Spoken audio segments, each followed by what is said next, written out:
ఇప్పుడున్న పరిస్థితి చూస్తే అట్లా అధిగమించిందని చెప్పవచ్చు. ఎందుకంటే 17 లోక్సభ స్థానాలు గెలవడం వేరు, 30 లోక్సభ స్థానాలు గెలిచిన మహా వికాస్ అఘాడీ కూటమి ఇప్పుడు 130కే ప్రస్తుతం ట్రెండ్‌ని బట్టి రావడం అనేది కూడా కొంత అంటే ఆ లోక్సభలో ఏదైతే పుంజుకుందో మహా వికాస్ అఘాడీ అది కొంత వెనకబడినట్టుగా ఇక్కడ మనకి స్పష్టమవుతుంది. అయితే మహారాష్ట్ర ప్రజలు కూడా ఎందుకో తెలియదు కానీ ఇప్పుడు శివసేన 2 చీలిక వర్గాలు, అదేవిధంగా ఎన్సీపీ 2 చీలిక వర్గాలు, అటు జాతీయ పార్టీలుగా కాంగ్రెస్, ఇటు బీజేపీ, వీటికి సంబంధించి వన్ సైడ్ విక్టరీగా అంటే ఇప్పుడు మన ఆంధ్రప్రదేశ్ లో ఉన్నట్టుగా కాకుండా వన్ సైడ్ విక్టరీగా ఒక పార్టీకి ఉండకుండా వాళ్ళు కొంత రీజనల్ పార్టీలకి చేస్తూనే అంటే అస్థిరమైన తీర్పు ఇవ్వబోతున్నారు అనేది ఇప్పుడున్న ట్రెండ్ని బట్టి మనకు తెలుస్తోంది. ఎందుకంటే ఆర్థిక రాజధాని అయినటువంటి ముంబైలో పాగా వేయాలి, ఎప్పుడు అధికారాన్ని నిలబెట్టుకోవాలని చెప్పేసి ఒక లేటెస్ట్ అప్డేట్ ఇస్తాను. మీకు అప్డేట్ ఇచ్చి నేను మీ దగ్గరకు వస్తాను. ఎందుకంటే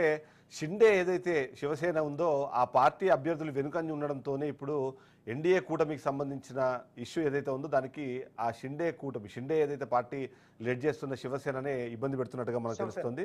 మరోవైపు కాంగ్రెస్ కూటమిలో అంటే 3 పార్టీలు దూసుకుపోతున్నాయి. ఓవైపు ఠాక్రే, శివసేన, ఎన్సీపీ పార్టీలు కూడా మంచి రిజల్ట్స్ ఇచ్చే ప్రయత్నం చేస్తున్నాయి. అందులో భాగంగా మనం చూస్తే 3 పార్టీలు అక్కడ ఈక్వల్గా పర్ఫామ్ చేస్తుంటే ఇక్కడ మాత్రం బీజేపీ మాత్రం ముందంజలో 93 స్థానాల్లో ఉంటే శివసేన ఇక్కడ కాంగ్రెస్ పార్టీకి సంబంధించిన శివసేన ఇక్కడ 40 స్థానాల్లో ముందంజలో ఉంటే బీజేపీకి సంబంధించిన కూటమిలో షిండే శివసేన అన్నది దెబ్బతీస్తోంది. ఆ గెలుపోవటంలో తక్కువ చేయడానికి లేకపోతే అది లైటన్ చేయడానికి అది కారణమన్న అనుమానం వచ్చేలాగా ఇప్పుడు రిజల్ట్స్ అనేది మనకు కనిపిస్తుంది. ఎస్ మస్తాన్ గారు, అంటే ఇప్పుడు శేషు గారు చెప్పినట్లు బీజేపీ గతంలో ఏదైతే 100కు పైగా స్థానాలు గెలుచుకుందో అది నిలబెట్టుకున్న నేపథ్యం ఉంటే కనుక ఇప్పుడు మీరు చెప్పిన అజిత్ పవార్ పుంజుకుంటున్నారు, అక్కడ అజిత్ పవార్ పుంజుకుంటున్న నేపథ్యం ఉంది. సో అది మేనేజ్ అక్కడ కొంత దాన్ని కవర్ చేసే అవకాశాలు ఉన్నాయి. అంటే జాతీయ అధికారంలో ఉన్న పార్టీగా బీజేపీకి అనేక అడ్వాంటేజ్లు ఉంటాయి. ఎందుకంటే ప్రజలు కూడా జాతీయ పార్టీగా ఉన్న బీజేపీ కనుక అధికారంలోకి వచ్చినట్లయితే కొంత మహారాష్ట్ర అభివృద్ధికి నిధులు తేవచ్చని అని చెప్పిస్తారు.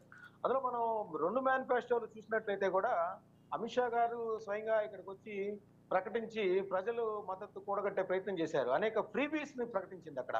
మహారాష్ట్రకి సంబంధించి అభివృద్ధికి ఏమేమి చర్యలు తీసుకుంటామనేది ఒక పక్కన మహా వికాస్ అఘాడీ మన తెలంగాణలో, కర్ణాటకలో ఏదైతే వాళ్ళు కాంగ్రెస్ పార్టీ లీడ్ చేస్తూ ఫ్రీబీస్ ని ప్రకటించిందో అదే విధంగా అక్కడ ప్రకటించినప్పటికీ కూడా అమిత్ షా గారు కూడా వచ్చి అదే స్థాయిలో ఫ్రీబీస్ ని మనం ప్రకటించిన పరిస్థితి కూడా మనం ఇక్కడ చూడొచ్చు. ఎందుకంటే మత మార్పిడులు ఒకటి అడ్డుకుంటానికి కఠిన చట్టాలు చేస్తారు. ఎందుకంటే మహారాష్ట్రలో ఎక్కువగా హిందువులకు సంబంధించి మనకి శివసేన ఆవిర్భావం కూడా ఈవెన్ బాల్ ఠాక్రే గారు కూడా హిందుత్వ నినాదంతోనే ఆయన బలపడ్డారు. మహారాష్ట్రలో కావచ్చు, ముఖ్యంగా ముంబై చుట్టుపక్కల ఆయన బలపడ్డప్పటికీ కూడా ఆ తర్వాత రాష్ట్ర వ్యాప్తంగా విస్తరించిన పరిస్థితి. దేశంలోనే ఒక హిందుత్వం సంబంధించి బీజేపీ అప్పట్లో కొంత వెనకబడి ఉండేది. ఒక అతివాదుల కింద చెప్పవచ్చు మనం. శివసేనకి సంబంధించి బాల్ ఠాక్రే మాట్లాడే విధానము, అగ్రెసివ్నెస్ అదంతా కూడా ఎక్కడ హిందువులకు అన్యాయం జరిగినా కూడా ఆయన ముందంజలో ఉండేవాళ్ళు. సో అక్కడ హిందువులను ఆకట్టుకునే ప్రయత్నం బీజేపీ చేసింది. ఇప్పుడు మనం పవన్ కళ్యాణ్ గారిని ఇక్కడికి ఇచ్చి తీసుకెళ్లి తెలుగు వారిని ఆకట్టుకునే ప్రయత్నం చేసినా అక్కడ ఆయన ప్రసంగాలన్నీ చూసినా కూడా హిందుత్వం అంటే బీజేపీ ప్రభావితమై ఆయన ప్రసంగాలన్నీ కూడా ఆయన వేషధారణ కానీ ఆయన ప్రసంగించిన తీరు కానీ చూసినట్లయితే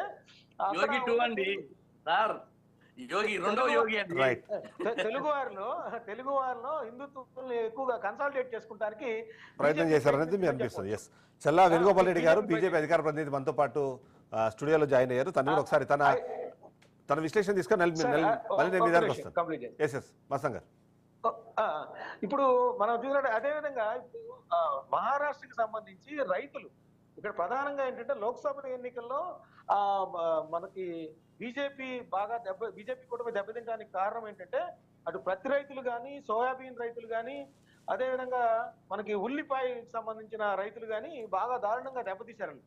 అయితే దాన్ని కొంత బీజేపీ సరిదిద్దుకునే ప్రయత్నం చేసింది. ఉల్లి ఎగుమతుల మీద నిషేధం ఎత్తివేయటం కానీ అట్లాంటి కొన్ని చర్యలు తీసుకుంది అక్కడ. తీసుకున్న నేపథ్యంలో ఆ రైతులందరూ కూడా ఇప్పుడు ఏమైనా ఎన్డీఏ కూటమికి లోక్సభ ఎన్నికల కంటే పుంజుకునేలాగా ఓటు చేశారనేది ఇప్పుడున్న ట్రెండ్. 137 స్థానాల్లో రావటం, మ్యాజిక్ ఫిగర్ కి దగ్గరగా 145కి దగ్గరగా ఉండటం అనేది మనకి ఇక్కడ అనిపిస్తా ఉంది. అదే జార్ఖండ్ కి సంబంధించి కూడా బీజేపీ అక్కడ ఉన్న హేమంత్ సోరెన్ మీద జార్ఖండ్ మనం వెళ్దాం, జార్ఖండ్ వెళ్దాం ఒకసారి, మహారాష్ట్ర కంప్లీట్ చేసుకుని జార్ఖండ్కి వెళ్దాం. వేణుగోపాల్ రెడ్డి గారు, ఎస్, ఎందుకంటే మనము ఉదయం నుంచి చూస్తున్న ట్రెండ్స్కి ఇప్పుడు కనిపిస్తున్న ట్రెండ్స్కి చాలా డిఫరెన్స్ కనిపించేస్తుంది. ఆ గ్యాప్ అన్నది ఫిల్ చేయడంలో ఇండియా కూడా అంటే అర్లీ ట్రెండ్స్ ఇంకా మేబీ ఇంకొక అరగంటలో మొదటి రౌండ్ రిజల్ట్స్ మనకు వస్తాయి. అంతలోపు ఇప్పుడు రిజల్ట్స్ చూస్తుంటే మాత్రం ఏమైనా టెన్షన్ పడుతున్నారా? ఏం లేదు సార్, టెన్షన్ పడాల్సిన అవసరమే లేదు. వాస్తవంగా ముందుగా ఒకసారి నేను రాజ్ న్యూస్ యాజమాన్యానికి ఈ యొక్క మహారాష్ట్ర ఎన్నికల తీర్పు, జార్ఖండ్ ఎన్నికల ఫలితాలకు సంబంధించిన డిబేట్కి ఆహ్వానించేందుకు ముఖ్యంగా రాజ్ న్యూస్ వారికి యాజమాన్యానికి ధన్యవాదాలు తెలుపుకుంటూ, ఇక్కడ రెండు విషయాలు నేను సూటిగా ఇప్పటి వరకు నేను వాళ్ళు మాట్లాడుతున్నాగా నేనేం ఇంటరప్షన్ కాలేదు. ముఖ్యంగా కాంగ్రెస్ పార్టీకి సంబంధించిన ఆయన రెండో యోగి అని చెప్పి పవన్ కళ్యాణ్ని ఎద్దేవా చేసినట్టు మాట్లాడుతున్నాడు.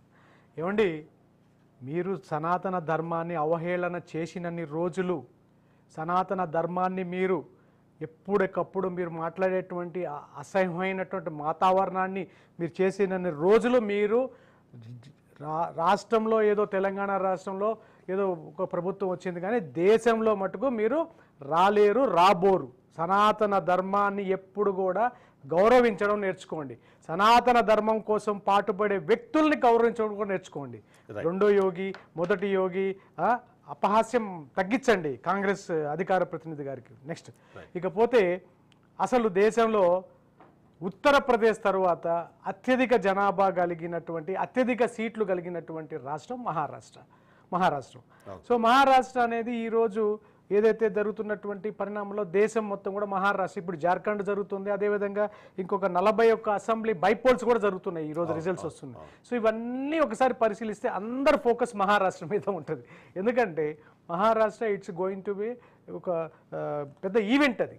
సో ఆర్థిక రాజధాని కావచ్చు, ఇంకోటి కావచ్చు, అన్నిటికి సంబంధించి అక్కడ గతంలో పరిణామాలు గమనిస్తే భారతీయ జనతా పార్టీ, శివసేన కలిసి పోటీ చేయడం జరిగింది. ఒకసారి పోటీ చేసిన తర్వాత పొత్తులో ధర్మం పాటించకుండా నేనే ముఖ్యమంత్రి అవుతాను, నాకే ముఖ్యమంత్రి పీఠం కావాలని చెప్పినటువంటి శివసేన పార్టీకి సంబంధించినటువంటి ఆయన ఠాకరే గారు ఆ తరుణంలో ఏదో కొన్ని మిస్అండర్స్టాండింగ్ వల్ల సపరేట్ అయ్యి అటువంటి కాంగ్రెస్ పార్టీ దేశంలో ఒక చరిత్రాత్మకంగా హిందూయిజం మీద, హిందూ యొక్క ధర్మం పైన, హిందుత్వం పైన ఏర్పడినటువంటి ఒక శివసేన పార్టీ, ఒక సెక్యులర్ పార్టీ అయినటువంటి కాంగ్రెస్ పార్టీ హిందుత్వం మీద వ్యతిరేకంగా మాట్లాడుతూ అపహాస్యం చేస్తున్నటువంటి నాయకులు ఉన్నటువంటి కాంగ్రెస్ పార్టీతో జతగలిపి ముఖ్యమంత్రి పీఠాన్ని అవరోధించినటువంటి వ్యక్తి శివసేన పార్టీ సంబంధించి. నేనేమంటున్నానంటే, మీరు పొత్తు ధర్మం పక్కన పెట్టారు, అదేవిధంగా మిత్రధర్మాన్ని పక్కన పెట్టారు, అదేవిధంగా హిందుత్వ వాదాన్ని కూడా మీరు పక్కన పెట్టారు. ఏదైతే మీరు పక్కన పెట్టారో దానికి సంబంధించి భారతీయ జనతా పార్టీ